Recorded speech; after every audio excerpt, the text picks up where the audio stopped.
Well, hello, Michael. We're here to talk about Funny Girl.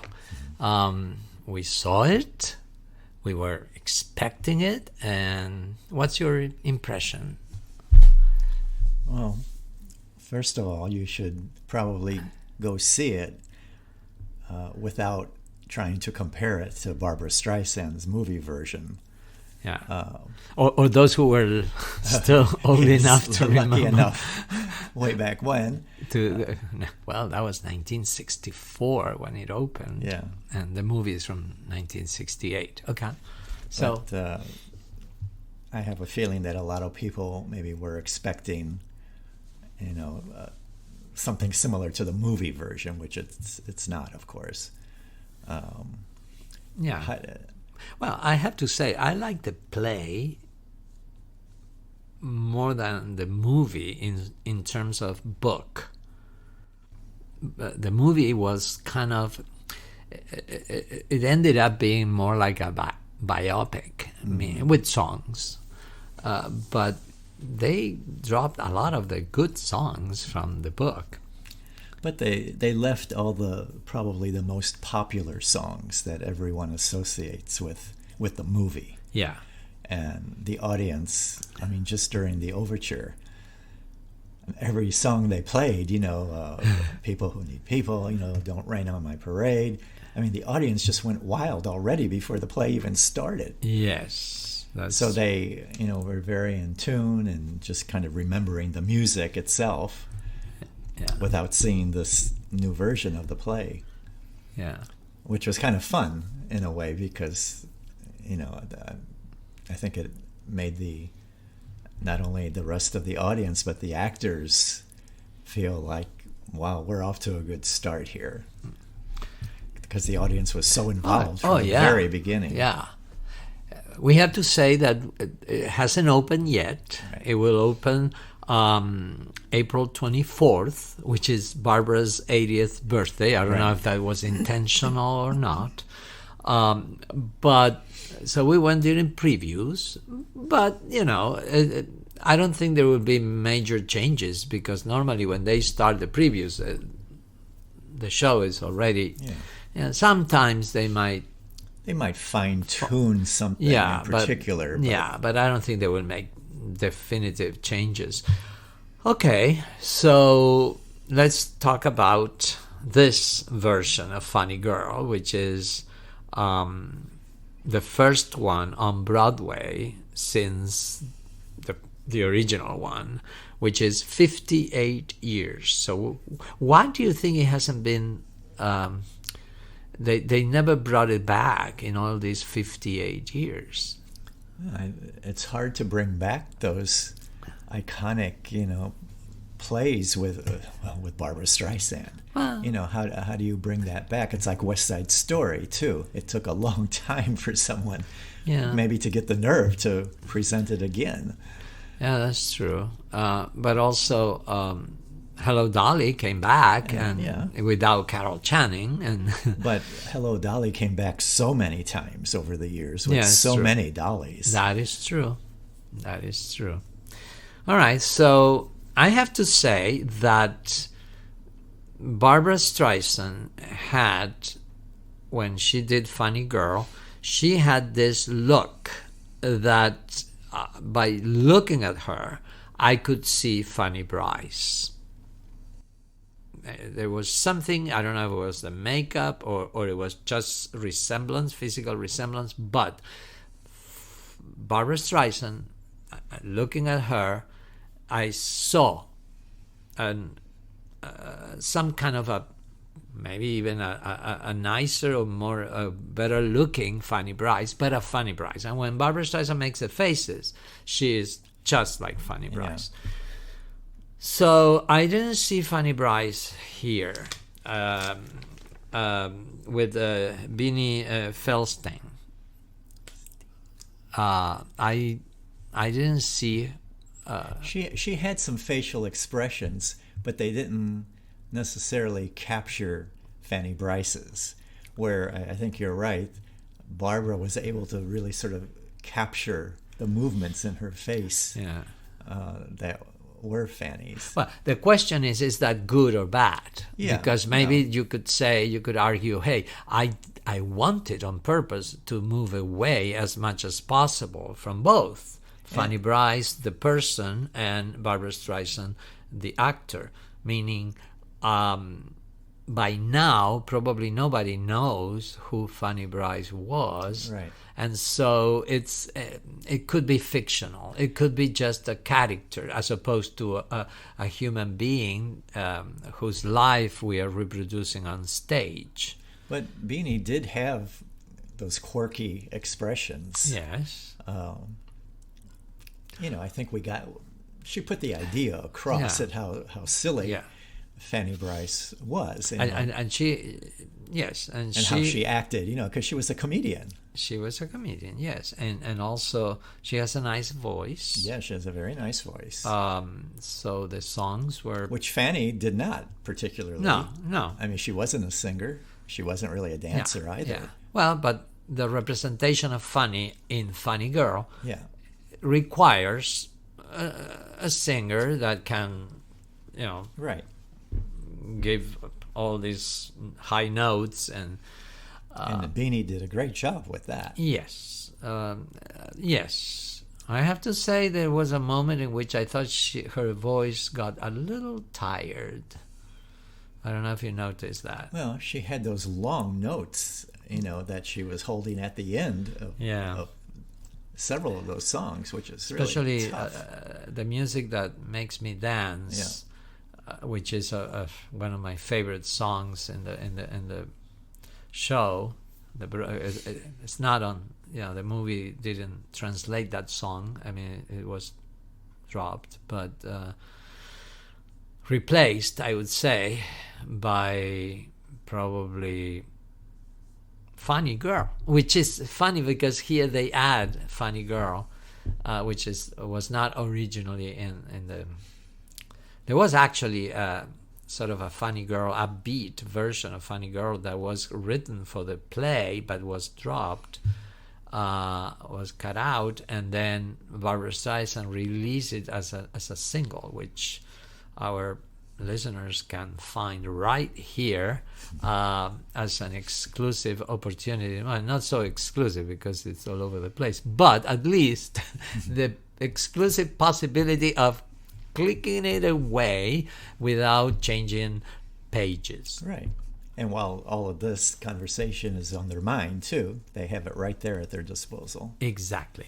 So let's go back to this. Funny Girl, the song, was not originally on Broadway. Now they brought it back. Even Nick Arnstein sings a lead to that song, which I have to say he has more of a presence than on the original in the original show. Nick Arnstein. He has more songs. He has more of he can play more a comedy type of routine with her. Okay, but I didn't see chemistry. I don't think he was so much into her the way, which is dangerous because it gears towards or changes the dynamic to the fact that he was I don't know, a gold digger. Yeah. Well, in real life maybe, but not. Let's talk about the play. Yeah. I mean, what do you think? Well, it's hard even in the play to think of him of anything but a gold digger. I mean, I guess there was some love for her, but was it really love for the person or love of her success and money, which gave him his own possibilities to gamble it away and to get into all these deals that always went sour. Okay, but within the parameters of the play, this magical world of fiction, because in real life we know that they really met in, I think, Baltimore. Mm-hmm. So it's not that they met at, what was the name of the guy, at Tom Keeney's, right? Right. That little vaudeville hole where Fanny Brice makes her debut. But in the context of the play and the movie too, they meet there, and he sees something in her before she's rich and before she's famous. So there is something that he likes about her. Right. And here, I don't know.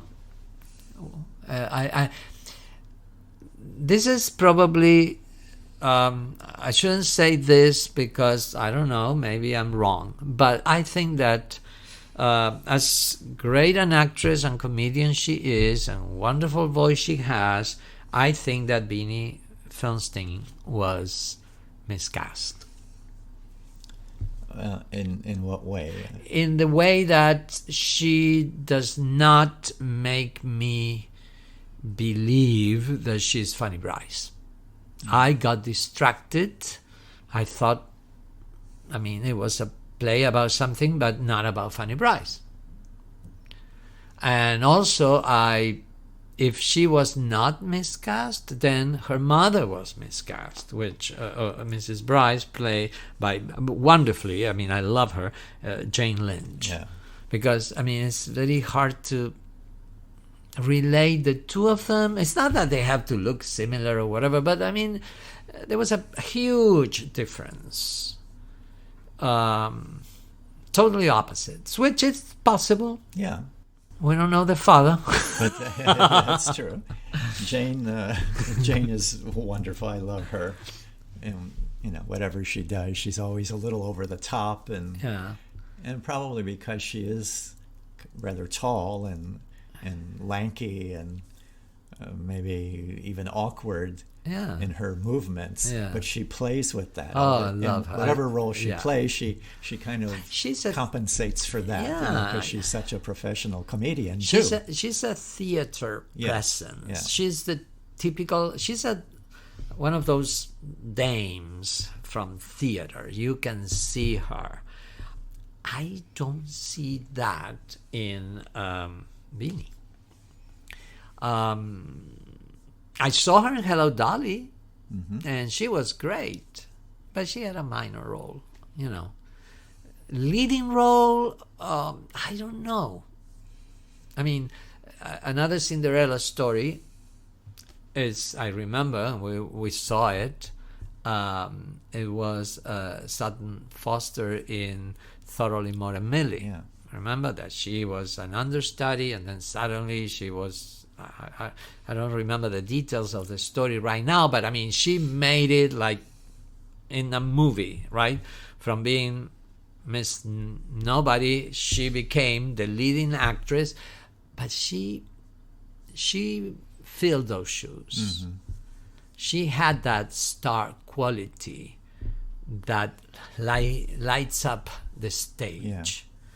I don't see that in Beanie. Well, also, Sutton Foster was a terrific dancer, and she also has a great voice. And some of the other things she had, you know, and that she did after that, too. I mean, they were all great, very robust roles. And I think she has that inner star quality, you know, in her. Yeah. And, you know, anything goes. I mean, she was wonderful in that too. Yeah, Beanie is the perfect character actor. Yeah.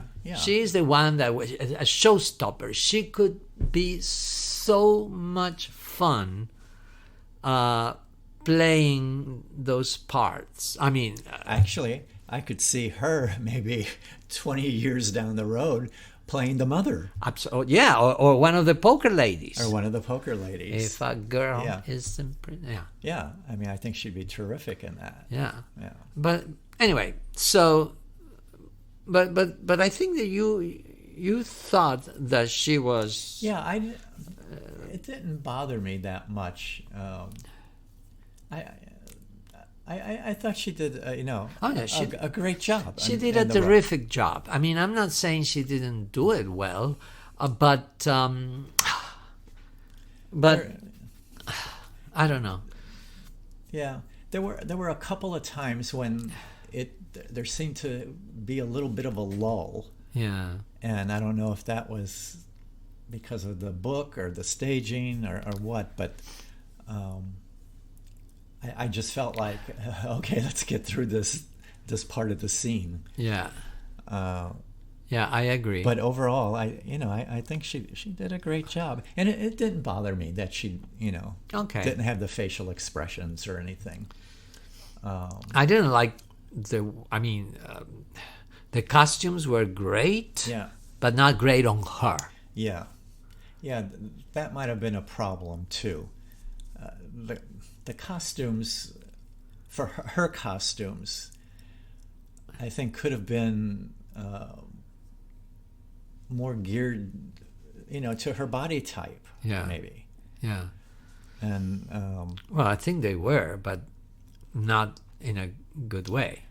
yeah, I mean- she was on Stephen Colbert a couple nights before we actually saw the play. Yeah. And she's so cute, and Yeah. she looked fantastic. Yeah. She had that bright silver dress on, and she looked great. But then when you see her on stage in Yeah. some of those They're not. big gowns, that Yeah. they didn't do her justice No. at all. And I think prevented her from expressing more with her body, because Maybe. I thought she was too restrained, or too what's the word? I mean, she was not elastic enough Yeah, yeah. to provide the imagine- walk right. or the movements. I mean, there are a couple, and she did one, but to me was not successful. When Fanny Bryce saying goodbye to Nick Armstrong, she does the ta-ta, the tap and movement of. I mean, it didn't, Some of the gowns were, looked a little more light and Yeah. Yeah. but there were a few that looked maybe so uncomfortable to wear I know. that could have really prevented Yeah. her from Yeah. moving To so me, that, easily. Yeah, to me that was a problem. I think that the costume that would fit the best for her and allow her to be herself and express with her body the choreography and her was the ratatata, which is kind of like she's the parody of a first world soldier, British soldier, and or American soldier. I don't know. It could be either. She's British, she says, because that's how she speaks. But anyway, it's that worked well, but the other ones were a little too restricting. I Yeah, would say. restrictive. Speaking of how they speak, one thing that always bugs me is in any play, or usually in a play, if you're going to use an accent of some kind, Oh yeah, stick with it through the whole thing. Yeah. And no one did, at least that night. no, I mean, every once in a while you could hear that a little hint of a Jewish accent, but then all of a sudden it would disappear completely. yeah. And, Well- and that was true of every actor on that Well, stage. yes, in Fanny Bryce or Beanie's defense, we could argue that Fanny Bryce didn't really have that Right. Jewish or Yiddish accent. She played with it the same way that Barbara Streisand Yeah. did, and besides her playing Fanny Bryce in her career, sometimes she would play a little bit around that. So let's assume that is, after all, she was born in New York. I mean, she lived in Brooklyn, according to the play. But Nick Armstrong, supposedly he had to have a little bit of an accent, right? Or maybe it was because Omar Sharif in the movie he played with some accent. But I think But not necessarily. I don't know. His accent to me was, more maybe Middle Eastern, American. yeah. Well, but I mean, Nick Armstrong, if I remember it correctly, he was sort of. I think he had an accent. At least the movie with Omar Sharif exploits that. Maybe it's because Omar Sharif had an accent. I don't know, but anyway. All right, so a recommendation for our listeners. I would definitely go see it. Yeah, for sure. Yes, it's a good show. These are all little minor things that no, I thought it was a good production. Yes, and we watched the British production from 2014. Yes, and I really like this one much better. The production itself is and it was directed by the same director, right? Ryan Murphy, was it? Michael Mayer. Michael Mayer, not Ryan Murphy. Michael Mayer. Yeah. Yes, that's right. He did both of them. Yeah. Directed both. So you could see that it's the same hand. Yeah. But yes, I agree. Well, let's face it. I mean, the British production that we saw, which is on Broadway HD, you can see it if you want to, is not from London, but I think it's from Manchester, I think, or I think it was. So it's probably if it was on, suppose that it played in London, in the West End. Probably when it went on tour, it was not the full-blown production that you would expect. But I agree. The production had less money, but she played the actress Sheridan. Was it something Sheridan? Yes. She was also very good. Yeah, and I could see Fanny Brice there. She did have the facial features down. Yeah, I mean, just that kind of smile that Fanny Brice had. Mm-hmm. She was really able to capture that. Yeah, Sheridan Smith. Yeah, and the movements, her face. Sometimes, I have to say that Sheridan Smith was a little over the top. It was too much. Yeah. There was a moment in which I got a little tired of her faces and her movements and her, playing it funny. But I saw Fanny Brice. Yeah. Here I didn't. But anyway. So the book was sort of adapted a little bit, they say, by Harvey Fierstein.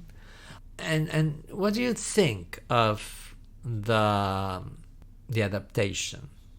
I think there were some things that were done not because of Beanie, right? I mean, to include her type. Yeah. They sort of played with that. But that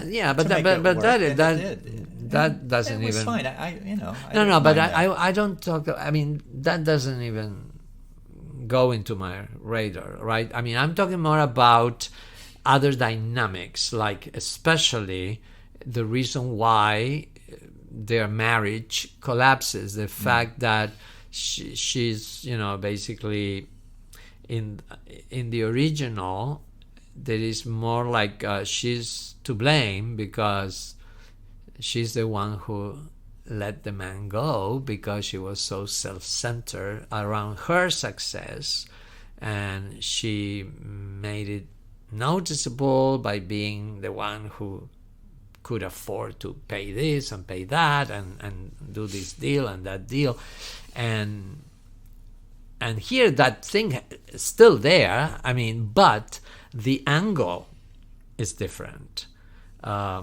In 1964, even in the movie 1968, it was perceived as a scandal that a woman would make more money than a man, or that a woman would be more successful than a man, or that a woman would call the shots. Now that is not scandalous. That is empowerment, and I think they tried to gear the book a little bit around that difference in dynamics. Right. What do you think? But they still show Nicky Arnstein as sort of the macho guy, you know, and he gets so mad at her when she does try to help him. Yeah. But he deserves it. Yeah, yeah. Whereas in the other Right. in the other version, he is the victim. So how about the tap dancer? What was his name? Jared Grimes. Yes. He was fantastic. Oh wow! Yes. I mean, really fantastic. That's a show in itself. Right. You should go see it just for him. Yeah, just to watch him tap. Yeah. Oh boy, he Yeah. was good. And also the other guys, that number, one of my favorite number is Ratatata, which didn't make it to the movie. Which in the movie, I don't know why they replaced it for the song. Yeah. I mean, which was okay, but it was such a downer. I mean, and maybe they wanted that. They wanted to open the door to now the movie becomes dramatic and, you know. But that number, and the guys are Kurt Scholak and John Manzari. I hope I'm pronouncing their names correctly. Kurt Solak and John Manzari. Uh-huh.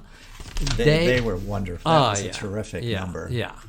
And so many nuances. I mean, which they are in the original, but here they play with them so well. That was great. So yeah, let's go see it again. Yeah, you know, maybe seeing it another time will change the way you're perceiving things. Yeah. But maybe now that the expectation is behind me. Right. I think everyone, you know, in their mind as they're watching the story unfold, they're thinking about the movie. And but I was not. There were times that I did. Uh-huh. I was thinking about Barbra Streisand, you know. Yeah, and what she how did. it would have been with her. Yeah. And that's a mistake. Yeah, of course. When you go see it, try to keep that totally out of your head. Yeah. Because this is a good production, and Beanie does for me, she did a great job with it. Yeah. I disagree. I think that she was miscast. She did a great job, but she distracted me from the show.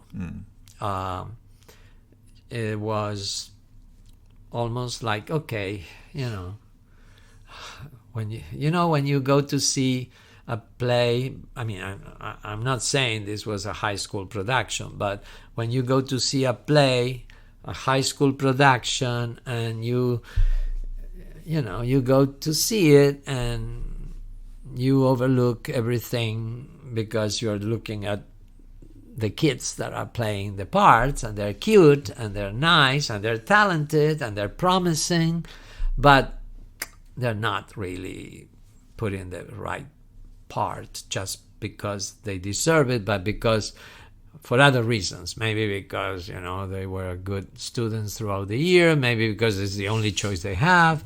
I wonder if that was the only choice they had, or if they auditioned more people. And because I saw, or I read even, that Leah Michelle, which we can sample her Don't Rain on My Parade, which she did at the Tonys, so it's right here for subscribers. Right. She even she's like the love child of Idina Menzel and Barbra Streisand. Yeah. She could be either or. Right. And she could be in Wicked and she could be in Funny Girl. I mean, maybe they ruled her out because she was too close to Barbra Streisand in look, that they thought it might be a distraction. Well, I think, didn't she sort of make it known that she, just like Beanie, I mean, they were totally enamored with Funny Girl. Yeah. You know, growing up. I wonder if she auditioned or she didn't. I don't know. But I think, didn't she she do expressed. But didn't she do several numbers? She on did Glee? in Glee, and her character Right, her character. Right. was in love with Funny Girl, and she played a lot of the songs. So maybe they didn't want to use her because of that. Yeah, maybe. Because it was going to bring a lot of distraction to the production. I don't know. But from a very objective point of view, and for the little samples that I have, I think that I think I could see Fanny Brice there. Mm-hmm. And she certainly has. She has the looks, and she has the body, and she has the voice. Yeah, she has also has a very nice voice. So that's a mystery. I know there are. I don't want to start this conversation about or the wars of fans from behind Beanie or behind Leah.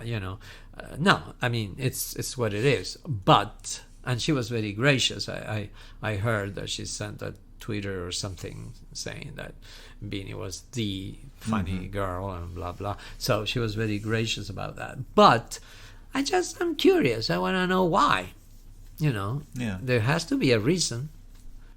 Well, that's true of any Broadway show. You always wonder why someone in particular got the role instead of somebody else. I know. And we're going to close with this, but I think that maybe Nicky Arnstein put a bet. All right.